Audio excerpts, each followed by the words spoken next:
দলের জন্য যে মরতে চায়, শহীদ হতে চায়, তাকে আবার ধর্ণাও দিতে হয়। কি আজব নসিব! সেই ট্রেনের টিকিট, আমার ট্রেনের টিকিট ট্রাক দিয়ে নেওয়া যাবে যদি আমি রাখতাম, এই দলের কারণে কোলাউড়াতে এসেছি বারবার। তো এখন আর কাউকে পাই না, আমার পাশে আর কেউ নাই, যাদের কারণে আমি বড় সাহেবদের সাথে যার মর্যাদার সম্মান, যার শ্রদ্ধা, যার ইজ্জত, যাদের জন্য রক্ষা করবার জন্য বড় সাহেবদের সাথে আমি ক্ষুদ্র মানুষ হয়ে তাদের অধিকার প্রতিষ্ঠা লড়াই করেছিলাম, তাদেরকেও পাই না। আমার সাথে আমি এমন এক ব্যক্তিতে পরিণত হলাম, আমার সাথে কথা যে বলবে পথে দাঁড়িয়ে সে টার্গেট হয়ে যাবে। অনেকে কথা বলতে চায় না, রাতের বেলা আমাকে টেলিফোন করে। কি টেলিফোন করে? যে ভাই আমরা আসি, আপনি চিন্তা করবেন না, চেষ্টা করে যান। আমি বললাম আমি তো আজকে তোমাকে মিছিলে দেখলাম, তো মিছিলে দেখলাম, তো তুমি আমাকে টেলিফোন করছো কেন ভাই? আহা বুঝলা না নি, মিছিল না গেলে তো আমার পথ গুনি কগি, বুঝুই না নি। মিছিল তারা ডাকে সাড়া না দিলে আমারে তো বাতিল করে দিও, আমার কমিটি বাতিল করে দিও। ভাই আমি আসি আপনার লগে, পাইবা আমারে, কিন্তু আমার তো যাওয়া লাগবো। তো আমি হইলাম যে ইটা কিছুটা মুনাফেকি নাইনি, হবায় আসই না আবার হবায়ও আসই।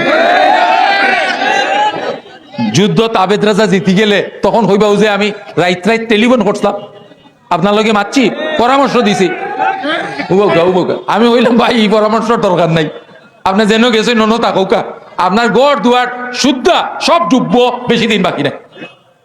ভরসা খেয়ে দিছেন জানইনি, ভরসা তো আল্লাহ দিছেন, আর বাদে খেয়ে দিছেন জানইনি এই সাধারণ মানুষে দিছে।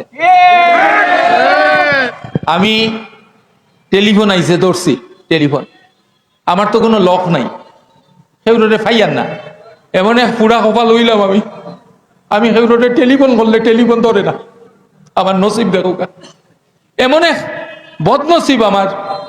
আমি বিএনপি লাগি 17টা বছর অত যুদ্ধ করলাম, আমি টেলিফোন করি, টেলিফোনের দ্বারে কাছে নাই। কিন্তু সাধারণ মানুষ যে টেলিফোন করলে নাম্বারও নাম উঠে না, তারা হইল সাধারণ মানুষ, তারা টেলিফোন করছে, তারা কেউ খানছে, ওই যে ভাই আমরা তো কোনো সে নাই, কিছু করতাম পারিয়েন না, আমরা তো কিছু করতাম পারিয়েন না, আমরা আপনার লগে আছি। এইসব মানুষের প্রত্যেকরে যার যার গ্রামের দায়িত্ব দিছি, কইছি যে আপনি আপনার গ্রামটা সামলাউকা, বুঝাউকা, ইনশাল্লাহ। আমি হইছি খেউরে এখন রাইত বুড়ে সূর্য উঠবো নানি, বলে উঠবো, বলে ইনশাল্লাহ আমরা সূর্য উঠবো, উঠছে নানি এখন। কি যে একটা বদনসিব, একটা অপরাধী মানুষ আমি। একটা বার একটা মুহূর্ত অপেক্ষা করলো না,